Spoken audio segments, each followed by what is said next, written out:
जी अस्सलाम वालेकुम। आइए जी, तन्हाई का सफ़र दोबारा आगाज़ करते हैं। चैप्टर 3 हम कर रहे थे जी। एथिक्स फॉर टैक्स लेजिस्लेटर हमने पढ़ लिया था।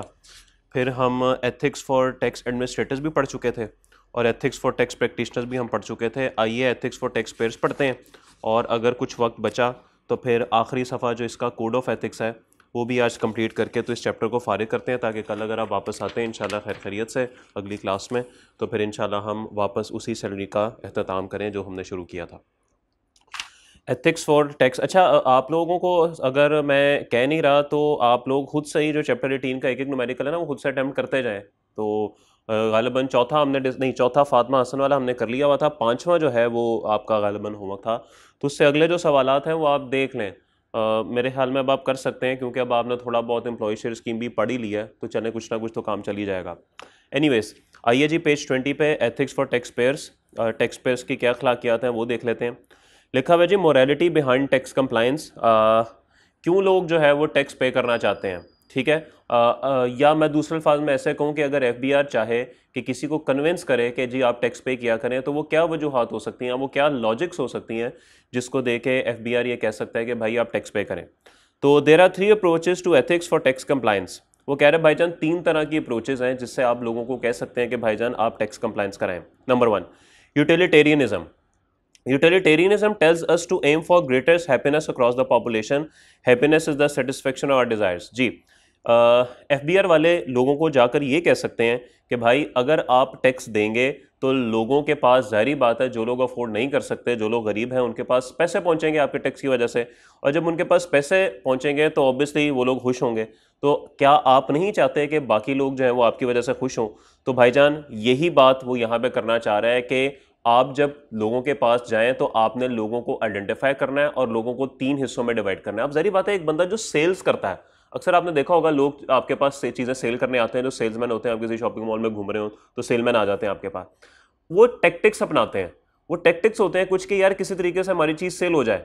अब ये एफबीआर वाले क्या करेंगे, इनका काम है टैक्स इकट्ठा करना। तो अगर इनका काम टैक्स इकट्ठा करना है तो जाहिर बात है जब ये किसी बंदे के पास जाएंगे और उसको कन्विंस करेंगे यार तुम टैक्स पे करो, तो वो पहले उस बंदे का माइंड पढ़ने की कोशिश करेंगे कि यार ये बंदा जो है ये किस तरह का बंदा है।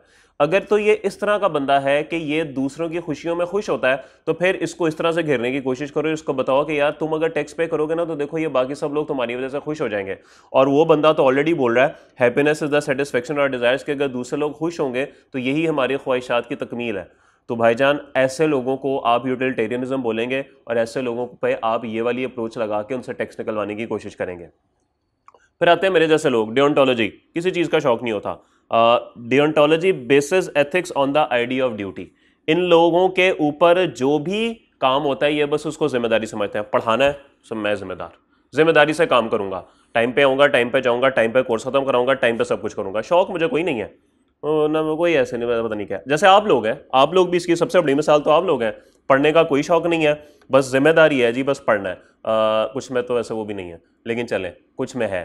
टाइम पे आना है क्लास में, टाइम पे जाना है, पढ़ना है, रोज़ का रोज़ याद करना है, बस जिम्मेदारी है। शौक बिल्कुल भी नहीं है, बस जिम्मेदारी है।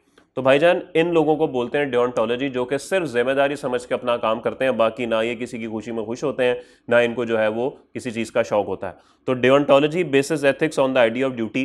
तो ऐसे लोगों को कन्विंस करना कंपैरेटिवली आसान होता है। क्यों सर? आपकी जिम्मेदारी है टैक्स पे करना, आपकी जिम्मेदारी है मुल्क के कवानीन को फॉलो करना, तो आप मुल्क के कवानीन फॉलो करें क्योंकि आप डियोंटोलॉजिस्ट हैं। ओके, आगे चलें। वर्चू एथिक्स, ये नेक लोग होते हैं भाई, नेक लोग होते हैं। आप जैसे, आप भी माशाल्लाह नेक लोग हैं।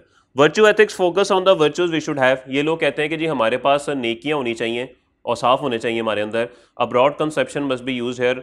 Virtue is not only honesty. वो कहता है कि यार हम लोगों ने ये समझा हुआ है कि ईमानदारी, दयानतदारी, सच बोलना, सिर्फ यही जो है वो एक नेकी है। हालांकि using one's talents and leading a fulfilled life is also a virtue. वो कहता है कि अपनी सलाहियतों का मुकम्मल इस्तेमाल करना and leading a fulfilled life, एक मुकम्मल जिंदगी गुजारना भी एक नेकी है। तो भाई ऐसा नहीं है कि जी अगर आप कहें कि बस ठीक है मैं जंगलों में निकल जाऊंगा और वहीं पर रहूंगा, दुनिया से कतई ताल्लुक, ये कोई अच्छी बात नहीं है। ये लोग, अगर आपके अंदर अल्लाह ने सलाहियत दी हुई है कि मिसाल के तौर पे आप एक अच्छा पढ़ने वाले हैं, आप अच्छी कैलकुलेशंस करने वाले हैं, तो चले आप इस फील्ड में आ जाए। अल्लाह ने आपको सलाहियत दी है कि ठीक है जी आप कि ड्राइंग अच्छी है तो पेंटिंग वगैरह में। तो ये अपने टैलेंट्स का इस्तेमाल, ये लोग कहते हैं कि जी अपने टैलेंट्स का अगर आप लोग इस्तेमाल करेंगे और अपनी एक मुकम्मल ज़िंदगी, खुशहाल ज़िंदगी गुजारेंगे तो ये भी एक नेकी का काम है। सिर्फ सच बोलना और ईमानदारी दिखाना ही नेकी नहीं होती। तो भाईजान इन लोगों के पास जब लोग जाएंगे तो वो क्या बात करेंगे? इन लोगों के पास जाके लोग ये बात करेंगे भाई कि टैक्स पे करें, नेकियां मिलेंगी आपको, क्योंकि आपके टैक्स के पैसे से गरीबों की मदद होगी, तो ये भी तो एक नेकी है।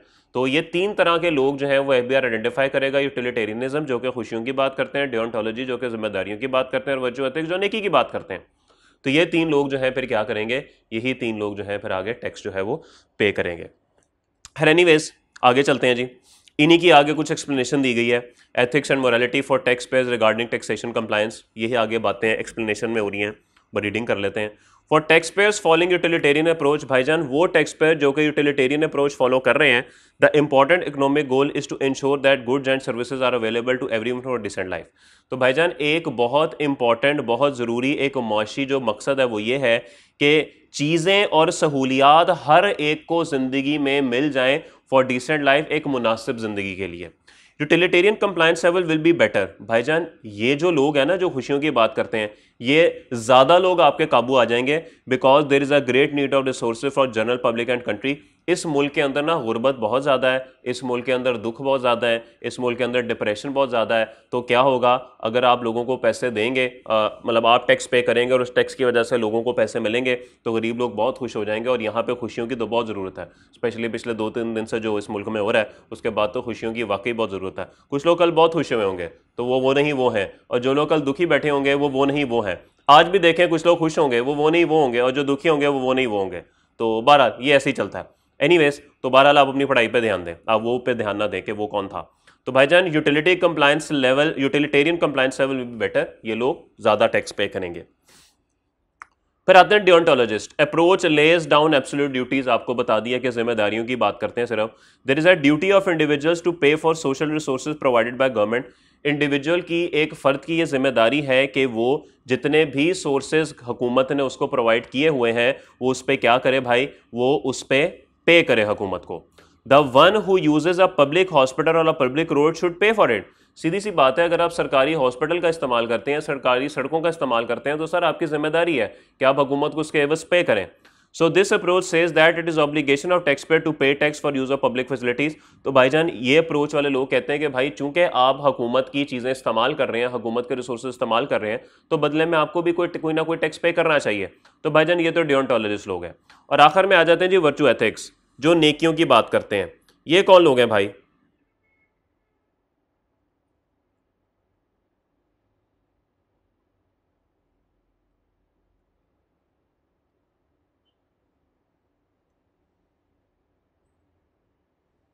एक एक मिनट दीजिएगा, नहीं ये बेटा।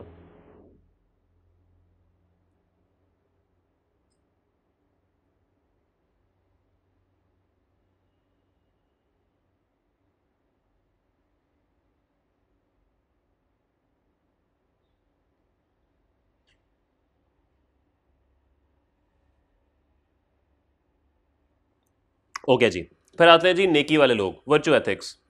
Says one should use one's talent to the full. वो कहते हैं कि आपको अपनी सलाहियतों का मुकम्मल इस्तेमाल करना चाहिए।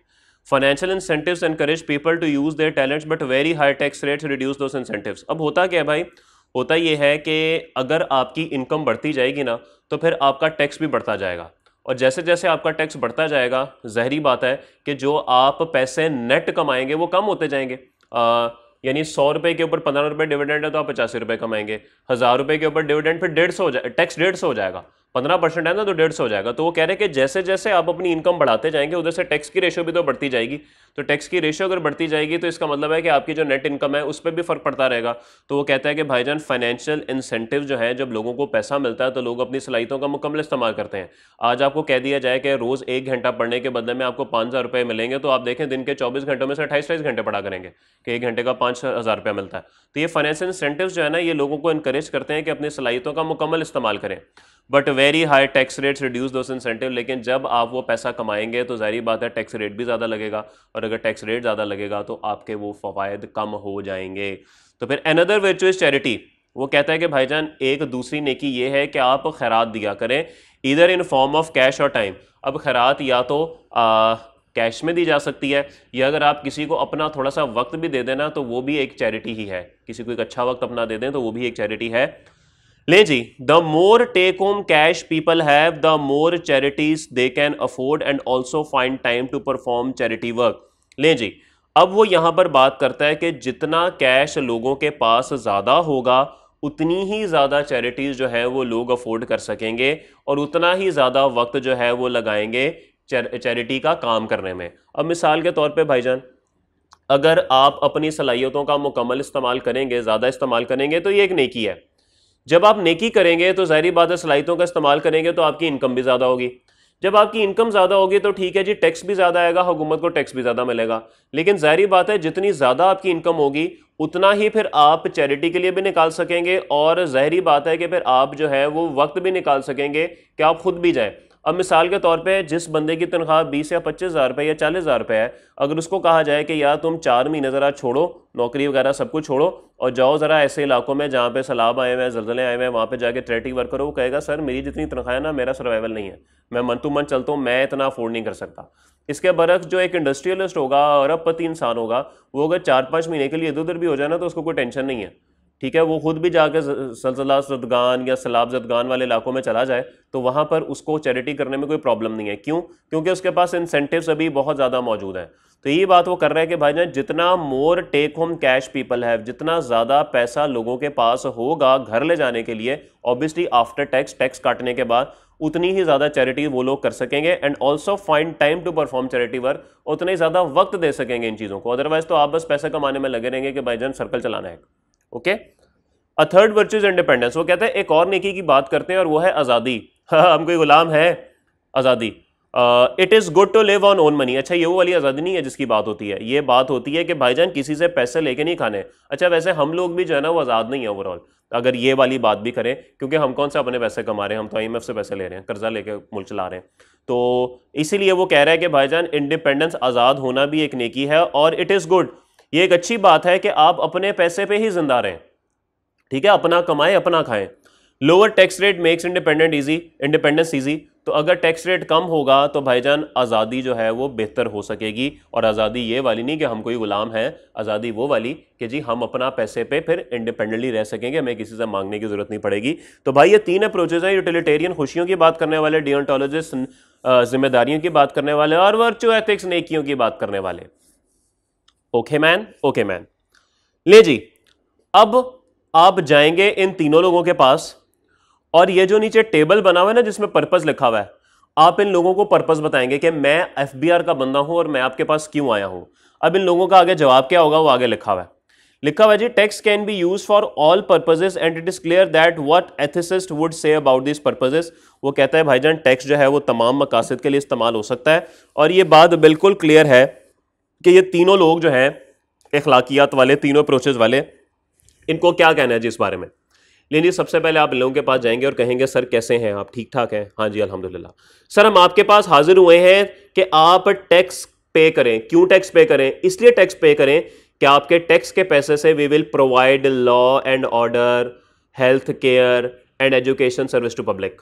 तो अगर आप टैक्स देंगे ना तो उस टैक्स के पैसे से हम लॉ एंड ऑर्डर जो है वो प्रोवाइड करेंगे, अमन अमान, आजकल तो वैसे हालात ख़राब ही हुए हैं, अमन अमान देंगे आपको, हेल्थ केयर, सेहत कार्ड देंगे, सेहत की सहूलियात देंगे, and education service to public, और लोगों को तालीम देंगे।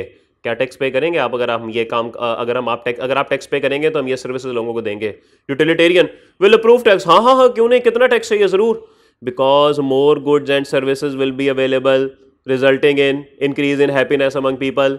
तो ज़ाहिर बात है ये लोग कहेंगे यार अगर आप लोगों को लॉ एंड ऑर्डर दे दें, अमन अमान दे दें, और आप सेहत की सहूलियात दे दें, और आप तालीमी सर्विसेज उनको तालीम दे दें, तो सर इससे बड़ी खुशी की बात इन लोगों के लिए क्या होगी? इन लोगों को तो यही चाहिए, रोटी कपड़ा मकान। नहीं सॉरी, रोटी कपड़ा मकान नहीं है, ये है कानून, सेहत और तालीम। नारा बदल गया जी, कानून सेहत तालीम, रोटी कपड़ा मकान की बजाय हो गया कानून सेहत तालीम। तो आप अगर लोगों को ये तीनों चीज़ें देंगे तो जाहिर बात है हम तो टैक्स लाजमी देंगे, क्योंकि हमारे टैक्स देने से इनको ये चीज़ें मिलेंगी, और जब इनको ये चीज़ें मिलेंगी इनकी खुशियां तो आसमानों पर होंगी। तो सर ये लेट कितना टैक्स चाहिए? ये ले टैक्स। डियोंटोलॉजी के पास जाएंगे, वो खामोश रहेंगे, डब्बा खाली है। ICAP की किताब में डब्बा खाली था, हमने भी खाली रहने दिया, पता नहीं क्या कहेंगे, आगे चलें। वर्चू एथिक्स, नेकी वाले लोग क्या कहेंगे? विल अप्रूव टैक्स, ये भी टैक्स दे देंगे, because this will enable people to lead prosperous lives and utilise their talents to the full. लें जी, सर हम भी टैक्स पे करेंगे, क्योंकि अगर एक बंदे को अमन मिल रहा है, एक बंदे को अगर सेहत मिल रही है, एक बंदे को अगर तालीम मिल रही है, तो इससे बड़ी नेकी और क्या हो सकती है? और जब एक बंदे को ये तीनों चीजें मिल जाएं तो जाहिर बात है कि वो एक खुशहाल जिंदगी गुजारेगा माशाल्लाह। और जब वो शख्स खुशहाल होगा, मेंटली क्लियर होगा, मेंटली पीसफुल होगा, तो वो अपनी सलाहियतों को तसल्ली से आराम से इस्तेमाल कर सकेगा। बाबर आजम साहब वैसे तो इस कैटेगरी में नहीं आते, लेकिन चले एग्जांपल है, उनको बता दिया गया कि वर्ल्ड कप तक कप्तान आप ही हैं। अब बाबर आजम साहब मेंटली बिल्कुल पीसफुल है, उनको कोई टेंशन नहीं है। उनको पता है चाहे मैं तमाम मैचेस में 0 पे आउट होता रहूं, चाहे मैं 200 करता रहूं हर मैच में, कप्तान तो मैं ही हूं, मैं बिल्कुल सुकून में आ गया। अब वो जब क्रिकेट खेलेंगे ना, इससे बिल्कुल मोटिवेशनल होकर, बिल्कुल कोई टेंशन नहीं, उनको ईजी होकर जो है वो सारा कुछ करेंगे कि भाई मैंने किधर जाना है, मैं तो टीम का हिस्सा ही हूं। तो ये एक बहुत बड़ी मोटिवेशन होती है जब आपको अपना फ्यूचर थोड़ा सा सर्टन हो जाता है। अगर आपका फ्यूचर थोड़ा सा अनसर्टन हो जाए ना, तो आपके ऊपर प्रेशर पड़ना शुरू हो जाता है और फिर आप अपनी सलाहियतों का मुकम्मल इस्तेमाल नहीं कर पाते। क्यों सर, ऐसे ही है? ओके, चलें जी, आगे चलते हैं जी। फिर आप इन लोगों के पास एक और मकसद लेके जाएंगे, और वो है helping the needy and poor with tax money. आप यूटिलिटेरियन वाले लोगों को कहेंगे कि सर अगर आप हमें पैसे देंगे ना, तो हम गरीबों और ज़रूरतमंदों की आपके टैक्स के पैसे से मदद करेंगे। यूटिलिटेरियन कहेंगे विल अप्रूव टैक्स, हम टैक्स देने को तैयार है, because it will lead to equal distribution of wealth and happiness among society. क्योंकि इससे क्या होगा, गरीबों को भी कुछ पैसे मिलेंगे और ये दौलत की मुनसिफाना तकसीम के काम आएगा। और जब दौलत की मुनसिफाना तकसीम होगी तो हर घर में एक लैंड क्रूजर सिग्नस V8 खड़ी होगी, सॉरी ZX खड़ी होगी। तो जब सबके घरों में से लैंड क्रूजर निकल रही होगी, तो तू भी लैंड क्रूजर वाला, मैं भी लैंड क्रूजर वाला, वो भी लैंड क्रूजर वाला, सारे लैंड क्रूजर वाले, तो सब जब लैंड क्रूजर वाले इकट्ठे हो जाएंगे तो बस खुशियां ही खुशियां होंगी, कोई किसी से कमतर नहीं होगा, कोई किसी से ऊपर नहीं होगा। तो बस कोई टेंशन नहीं। अभी तो टेंशन है कि एक लैंड क्रूजर में, एक ऑल्टो में, ऑल्टो वाला लैंड क्रूजर को ऐसे देखता है, लैंड क्रूजर वाला ऑल्टो को ऐसे देखता है, तो दोनों में अजीब सा एक झगड़ा हो जाता है। ऑल्टो वालों को टेंशन पड़ जाती है कि इसके पास लैंड क्रूजर है, मेरे पास क्यों नहीं है, टेंशन में आ जाता है, क्योंकि दौलत की मुनसिफाना तकसीम नहीं होती। बहरहाल तो ये लोग टैक्स को जो है वो अप्रूव कर देंगे। डियोंटोलॉजी विल अप्रूव, ये भी टैक्स पे कर देंगे, because it is our duty to take care of the poor, क्योंकि ये हमारी जिम्मेदारी है कि गरीबों का ख्याल रखना। मुझे खुशियों से कोई गर्ज नहीं है, बस मुझे जिम्मेदारियों का पता होता है कि चूंकि ये मेरी जिम्मेदारी है गरीबों का ख्याल रखना, इसीलिए मैं टैक्स पे कर दूंगा। और नेकी वाले लोग क्या कहेंगे, ये तो वैसे ही अल्लाह वाले लोग हैं, विल अप्रूव टैक्स, ये तो टैक्स पे कर देंगे, because taking care of less fortunate is itself a virtue. क्योंकि जो बेचारे गरीब होते हैं उनका ख्याल रखना तो एक नेकी है, और हम नेकियां करने बैठे हैं। तो एक शख्स खुशियां फैलाने बैठा हुआ है, एक शख्स जिम्मेदारियां पूरी करने बैठा हुआ है, और एक शख्स नेकियां करने बैठा हुआ है। सोचें अगर ये तीनों साहब किसी एक शख्स में हो, ओ मैन, खुशियों की भी बात करे, मेरी जिम्मेदारी है, ये खुश होगा, क्या बात है, ये खुश हो जाएगा तो मैं भी खुश हो जाऊंगा, और वैसे भी नेकी है। तो अगर एक बंदे में ये तीनों बातें आ जाएं तो ये फिर एक CA का स्टूडेंट बन जाता है। उसके अंदर तो माशाल्लाह ये तीनों खूबियां होती हैं, आप में भी माशाल्लाह तीनों खूबियां हैं। यहाँ तक किसी का कोई सवाल क्लास में कोई नहीं, तो सवाल क्या है, मैं भी आदत से मजबूर सबसे पूछ रहा हूँ, है ही कोई नहीं तो सवाल कौन सा? ओके सर, आपका कोई सवाल है तो आप पूछ लें। आपका सर क्या नाम है? नहीं भाई, रोज़ चेंज हो रहे हैं, रोज़ बंदे मुझे छोड़ छोड़ के जा रहे हैं। पहले दिन आप लोग छोड़ के गए, उसी दिन मुझे समीर छोड़ गया, कल मुझे अहमद छोड़ गया, अब आज नहीं भाई हैं, अब हो सकता है ये भी आज मुझे छोड़ जाए। कोई बात नहीं, तनहा कट जाएगा सफ़र मेरा इंशाल्लाह। सर कोई चाय का निज़ाम नहीं है? सर आपके पास असगर का नंबर है? चलें कोई बात नहीं, वैसे भी नेट नहीं चल रहा, मैं उसको कॉल करके बुला लेता हूँ, एक ऑन रहने दें, कोई बात नहीं। ये कौन सा मुझे 1x पे सुन रहे हैं, इन्होंने भी 2.4 रखा हुआ है, इनको मेरी कौन सी बातें समझ आनी। हाँ पता नहीं मुझे इनका, ये बड़े तेज़ हैं। इंसान बन जाओ ऑनलाइन वालों।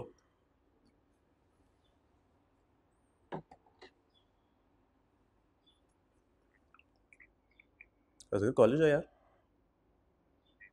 ज़रा चाय तो पिला दें, वही वाली चाय। ओके थैंक यू, जज़ाकल्लाह। ऑनलाइन वाले अब सुन रहे हैं चाय, और अभी अम्मी को आवाज़ दे रहे हैं, अम्मी मुझे भी चाय बना दें। कोई बात नहीं, खैर है, कोई बात नहीं, पी लें अम्मी के हाथ की चाय, ना तंग किया करें, खुद काम किया करें। ओके जी, आगे चलते हैं। मोरालिटी फॉर सिटीजन्स टू पे टैक्सेस। ले जी, अब ये कंक्लूजन टाइप की चीज़ आ रही है।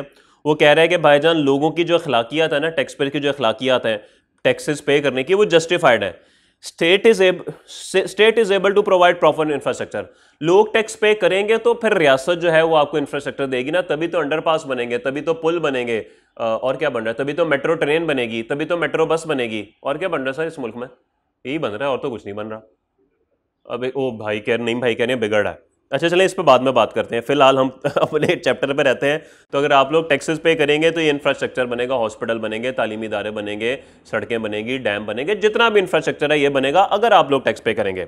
State is able to provide level playing field to, ये सुना सुना लफ्ज लग रहा है, लेवल प्लेइंग फील्ड सुना होगा शायद सबने, समझ रहे हो, समझ रहे हो। तो state is able to provide level playing field, और सबके लिए खेलने का बिल्कुल एक मतलब सबके लिए यकसा मौके।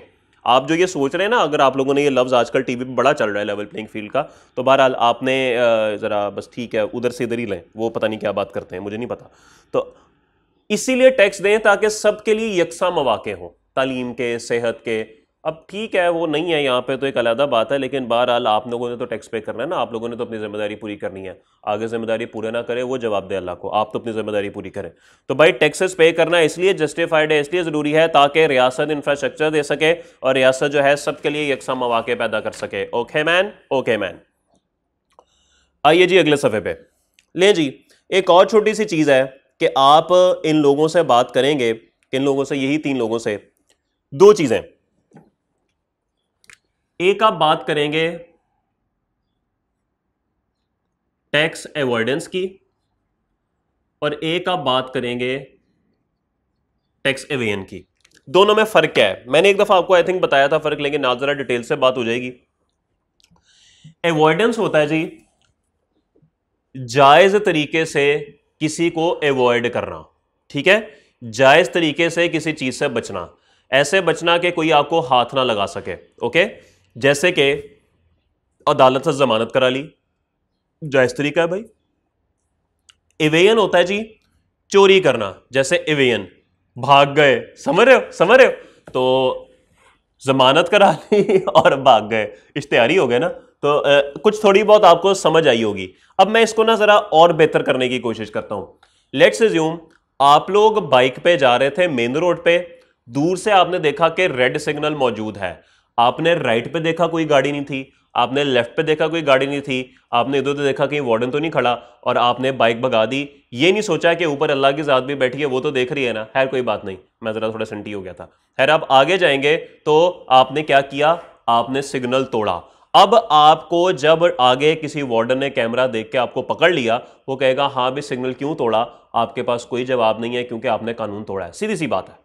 इसको बोलते हैं टैक्स एवेजन, आपने एवेड की हैं चीज़ें।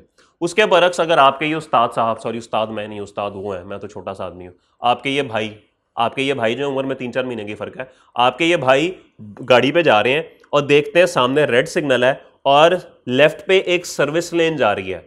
मैंने इंडिकेटर दिया और मैं गाड़ी पे सर्विस लेन में उतर आया। अब सर्विस लेन पे उस सिग्नल का इतलाक नहीं होता क्योंकि सिग्नल तो मेन रोड पे होता है। मैंने वहीं से साइड से सिग्नल क्रॉस किया और आगे जाके मैं वापस मेन रोड पे आया। अब मुझे कोई वार्डन नहीं पकड़ सकता क्योंकि मैंने तो सिग्नल तोड़ा ही नहीं है, मैं तो साइड से निकल गया हूं। इसका मतलब है मैंने क्या किया, मैंने सिग्नल अवॉइड किया जायज तरीके से, ठीक है। अब दोनों ने सिग्नल क्रॉस किया है, लेकिन आपने गलत तरीके से क्रॉस किया है, मैंने सही तरीके से क्रॉस किया है। तो जो सही तरीके से होता है ना, इसको बोलते हैं अवॉइडेंस। अब टैक्स के अंदर भी जो है ना वो इस तरह की चीजें मौजूद हैं कि एक तो आप कह दें यार 6 लाख रुपए की इनकम आई है, ओ चुप कर जाए यार, किसी को ना बताइए, बस खामोश रहा। ये है एवेजन, आपने चोरी की है।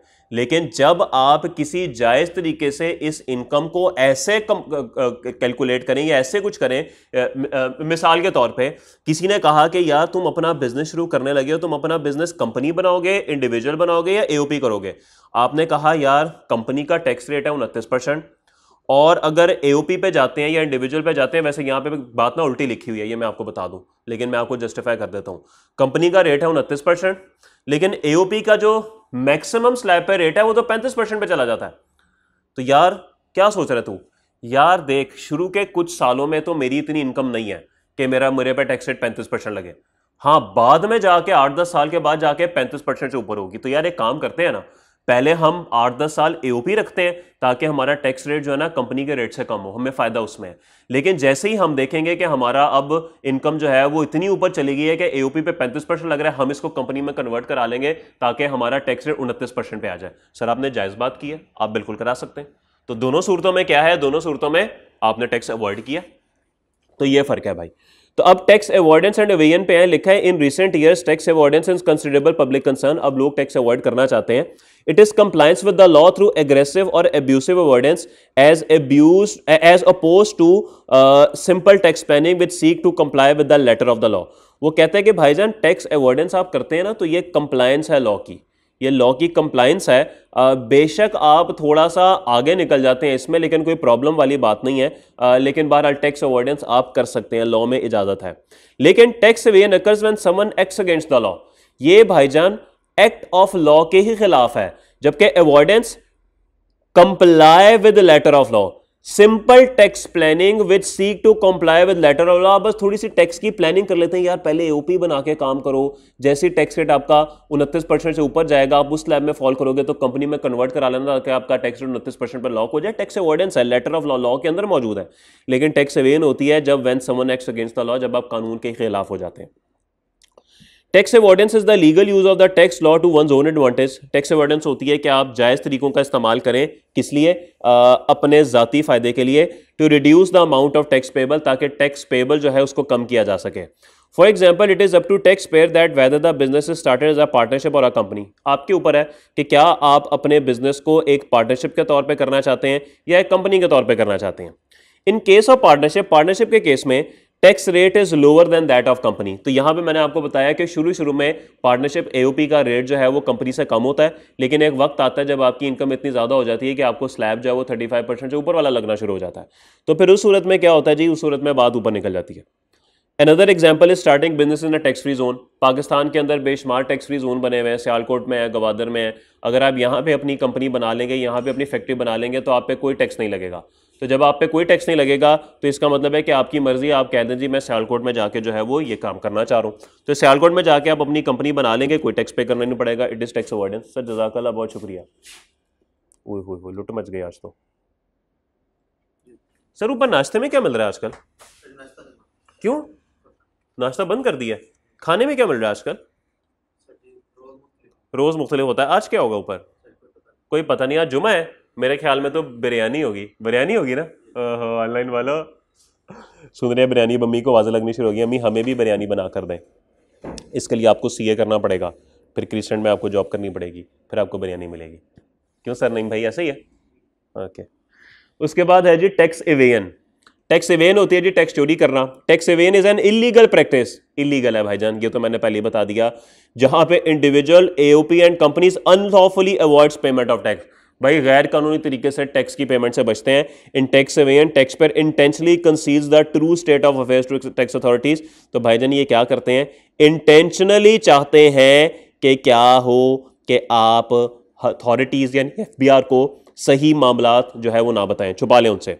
It is punishable under law, इसकी सजा होती है। For example concealment of income, income का छुपाना। पैसे आए ओ तू कैश में दे दे, बैंक में ना लेके जाए। बैंक में लेके जाएगा तो बैंक वालों को पता लग जाएगा, बैंक वालों को पता लग गया तो बैंक स्टेटमेंट में आ जाएगा, बैंक स्टेटमेंट में आ गया तो एफबीआर को पता लग जाएगा। तू कैश दे दे, मैं जाके शौकत से ना महीने की ग्रोसरी कर लूंगा, किसी को क्या पता। Miss classifying income under another head, वो ये क्या होता है? देखें, आपको मिले 100 मिलियन, 10 करोड़ रुपए, इसके ऊपर स्लैब लग रहा है 35% वाला। आपने कहो ये तो फारग है, डिविडेंड है, ये डिविडेंड है 15% वाला है, ये 20% टैक्स बचा लिया आपने। तो बेशक आपने इस इनकम को डिक्लेयर किया, बेशक आपने इसके ऊपर टैक्स पे किया, लेकिन आपने इसको मिस क्लासिफाई कर दिया। बिजनेस की जगह पे क्या कर दिया? बिजनेस की जगह पे आपने इसको डिविडेंड बना के टैक्स बचा लिया, आपने चोरी कर लिया टैक्स। हैवी किस्म की चाय भाई भर लाए हैं, ऐसी चाय कमाल होगी। चीनी सस्ती हुई है सर कि महंगी है? कोई पता नहीं भाई, चीनी नहीं पीता है भाई, गुड़ शक्कर ये लेवल हो गया ना भाई का। भाई सेहतमंद जिंदगी गुजार रहे हैं भाई, वर्चू एथिसिस्ट है भाई, नेकियों की बात करते हैं भाई, अपनी सलाहियतों का मुकम्मल इस्तेमाल करने की बात करते हैं। सेहत होगी तो फिर ही काम होगा, फिर ही सलाहियतों का इस्तेमाल होगा।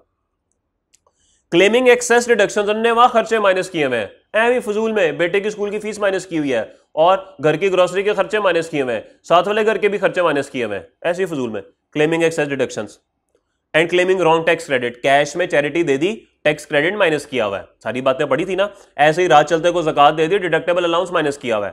तो ये भाईजान गलत काम आपने नहीं करना, ये सब टैक्स एवेजन के जुमरे में आते हैं। ओके, डिफरेंस पढ़ लेते हैं, कुछ एग्जांपल्स लिखी है नीचे।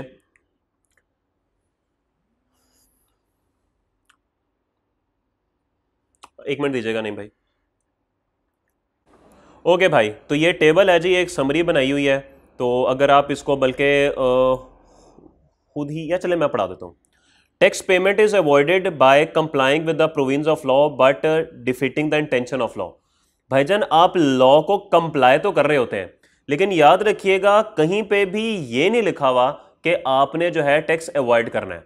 मतलब इसको बुरी नजर से देखा जाता है, ठीक है मान लिया जाता है, कोई आपको कुछ कह नहीं सकता, लेकिन इसको ना बुरी बुरी नजर से देखा जाता है। तो मिसाल के तौर पे मैं छोटी सी मिसाल आपको देता हूं।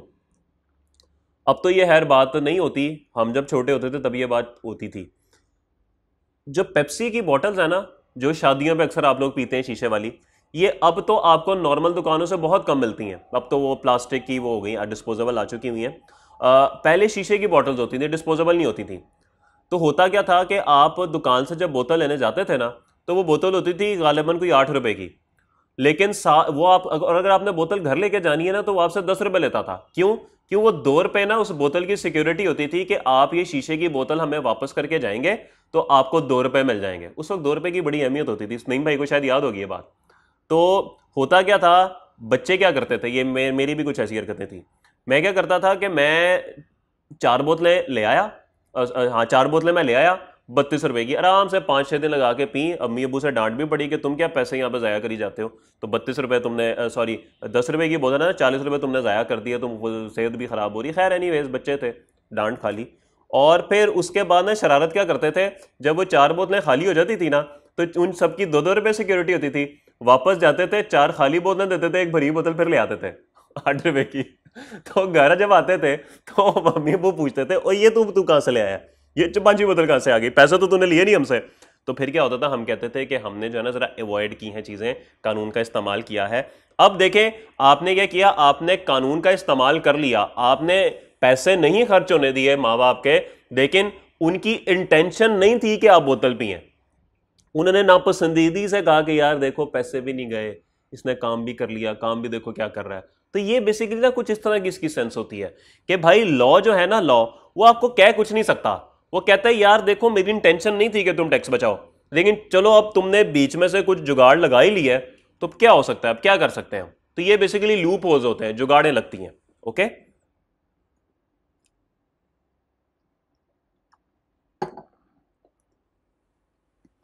Tax is avoided through illegal means of fraud, evasion तो में तो इलीगल है।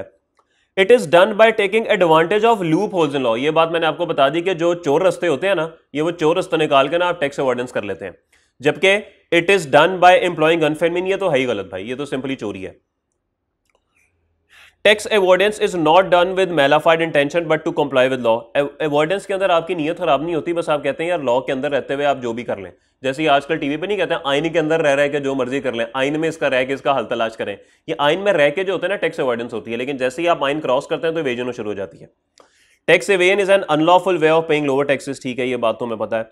Tax avoidance looks like a tax planning and is done before the tax liability arises. ये टैक्स प्लानिंग होती है, साल के शुरू में आप बैठ के कर लेते हैं जी इस साल मैं ऐसे ऐसे चलूंगा ताकि मेरा टैक्स कम हो। टैक्स इवेजन फ्रॉड है, एग्जांपल्स हैं पढ़ लें आप। ओके, तो नीचे भी कुछ सिचुएशंस दी गई हैं, ये भी आप पढ़ लीजिएगा, इसमें कोई इतनी प्रॉब्लम नहीं है। अब भाईजान जब ये दोनों बातें लेके आप जाएंगे ना यूटिलिटेरियन के पास, वर्चू एथिसिस्ट के पास या डियोंटोलॉजिस्ट के पास, तो इन लोगों के क्या तासुरात होंगे। Utilitarian concern with aggregate welfare might be willing for tax avoidance. लेकिन जी यूटिलिटेरियन लोग जो खुशियों की बात करते हैं ना, ये इस बात पे तैयार होंगे कि हम टैक्स अवॉइड करते हैं। इफ टैक्स इज अवॉइडेड, अगर टैक्स अवॉइड कर लिया गया, wealth is kept in private sector means it will not go to government. तो अगर टैक्स अवॉइड कर लिया गया तो फिर क्या होगा भाई, दौलत जो है वो सिर्फ प्राइवेट सेक्टर में रहेगी, इसका मतलब है वो हुकूमत के पास नहीं जाएगी। जाहिर बात है आपने टैक्स ही पे नहीं किया। The utilitarian says that charging tax will put more burden on middle class who cannot afford hiring tax lawyers. The dissatisfaction of middle class will be more as compared to the satisfaction achieved by rich class. देखें ये बड़ी important बात है। ये दो लोग हैं भाई, ये है जी मियां मंशा साहब, आप सब इन लोगों को जानते हैं।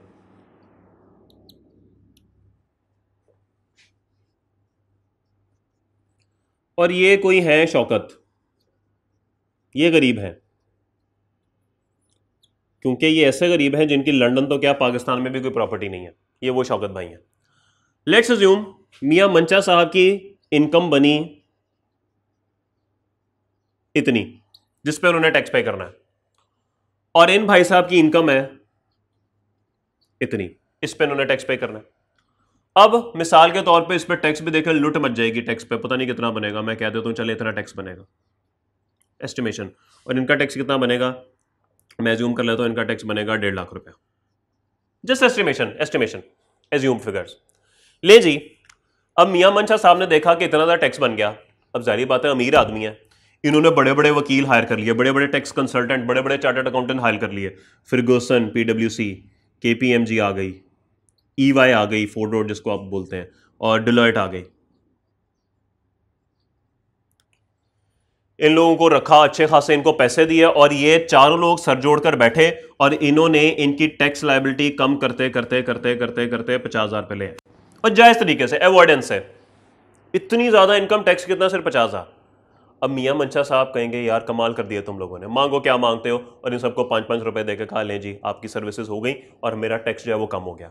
मुझे बताइए टैक्स यहां से यहां हुआ, कितनी खुशी हुई होगी मियां मंशा साहब को, लुट मच गई होगी। उसके बरक्स ये होगा दुखी, उदास, गमगीन, नाराज, परेशान, बस यही लफ्ज होते हैं ना। ओके, सैड, तन्हा, जो आजकल मैं हुआ पड़ा हूं आप लोगों के ना होने की वजह से। ले जी ये भाई साहब परेशान होंगे। अब क्या ये PwC, KPMG, EY, डिलॉयट को अफोर्ड कर सकते हैं? कभी भी नहीं, लाखों रुपया फीस लेते हैं, अफोर्ड ही नहीं कर सकते। अब ये भाई दुखी होंगे, मेरा टैक्स कम नहीं हुआ, और इनकी खुशियां ही आसमानों पे पहुंची होंगी। सवाल मेरा आपसे ये है, क्या पाकिस्तान में इस जैसे लोग ज्यादा है या इस जैसे लोग ज्यादा है? ऑब्वियसली इस जैसे लोग ज्यादा है पाकिस्तान में। इन सब के अगर दुख कंबाइन कर लिए जाए, क्या वो इन जैसे लोगों की खुशियों के बराबर होंगे? कभी भी नहीं। दुख तो कहीं के कहीं पहुंचे होंगे। तो ये बात वो यहां पर लिख रहा है कि भाईजान, the utilitarian says that charging tax will put more burden on middle class. Burden पड़ रहा है इनके ऊपर, मिडिल क्लास के ऊपर, who can not afford hiring tax lawyer, क्योंकि ये टैक्स लॉयर हायर करना अफोर्ड ही नहीं कर सकते। The dissatisfaction on middle class, ये डिससेटिस्फैक्शन है जी, दुखी, उदास, गमगीन। ये जब लोगों की दुख, इन लोगों के नाराजगी को इकट्ठा किया जाएगा, ये ज्यादा होगी, will be more as compare to satisfaction, खुशी अचीव्ड बाय रिच क्लास। तो अमीर लोगों की खुशियों से ज्यादा क्या होगा? अमीर लोगों की खुशियों से ज्यादा इन लोगों के दुख होंगे, दुख भारी पड़ जाएंगे, दुख प्रिवेल कर जाएंगे, और खुशियां कहीं पीछे मुंह छुपाते रह जाएंगी। और इसीलिए यूटिलिटेरियन लोग जो हैं वो टैक्स अवॉइडेंस के बारे में क्या करेंगे? वो कहेंगे सर मुझे ना ये कोई बात समझ नहीं आती, might be willing for tax avoidance, शायद कर लें, लेकिन हम इतनी कोई गारंटी से बात नहीं कर सकते। ठीक है मेरे भाई? ओके नहीं भाई, सब अच्छा है, आगे चलें। पहले डियोंटोलॉजिस्ट पढ़ लें। और deontologist will not favour tax avoidance. भाईजान ये टैक्स अवॉइडेंस की फेवर में बात नहीं करेंगे, कहेंगे सॉरी हम तो नहीं टैक्स अवॉइड कर रहे हैं, but might not condemn it either, लेकिन हम इसको बुरा भी नहीं कहते, हम ना इसको अच्छा कहते हैं ना बुरा कहते हैं। Deontologist can easily argue for a duty to obey the law. Sir हमारा काम है कानून को फॉलो करना, अगर हमारा काम कानून को फॉलो करना है तो हम कानून को फॉलो करेंगे। हम ना टैक्स अवॉइडेंस करने की बात करते हैं, ना हमें ये चीज बुरी लगती है। ओके बस ठीक है, ये कुछ भी जो है ना बीच वाले न्यूट्रल लोग हैं। ये वर्च्यू एथिसिस्ट वो डिसलाइक टैक्स, ये नापसंद करेंगे। वो कह रहे हैं यार देखो तुम्हें खुद पता है कि उस बंदे ने कानून क्यों बनाया, उस बंदे ने कानून इसलिए बनाया कि तुम टैक्स पे करो, इसलिए उसने कानून बनाया।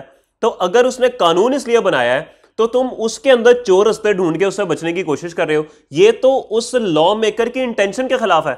और जब तुम्हें इस बात का पता है कि उसकी इंटेंशन के खिलाफ है, फिर तुम गलत बात कर रहे हो, तो अब वर्च्यू एथिसिस्ट वो डिसलाइक टैक्स अवॉइडेंस, ये टैक्स अवॉइडेंस को डिसलाइक करेंगे, नापसंद करेंगे।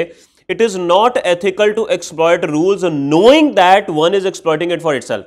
वो कह रहे हैं कि भाईजान ये अच्छी बात नहीं है, ये एक गैर अखलाकी हरकत है कि आप अपने रूल्स जो है वो एक्सप्लॉइट कर रहे हैं, ये जानते हुए कि एक बंदा इस शख्स को, अब एक बंदा पूरा रास्ता एक्सट्रीम राइट लेन में ड्राइव करता हुआ जा रहा है गाड़ी, दूर से उसने देखा, बल्कि दूर से क्या करीब जाके उसने देखा कि भाई ये तो लाइन ही लंबी लगी हुई है सिग्नल पे, जबकि एक्सट्रीम लेफ्ट वाली लाइन ना बिल्कुल खाली है।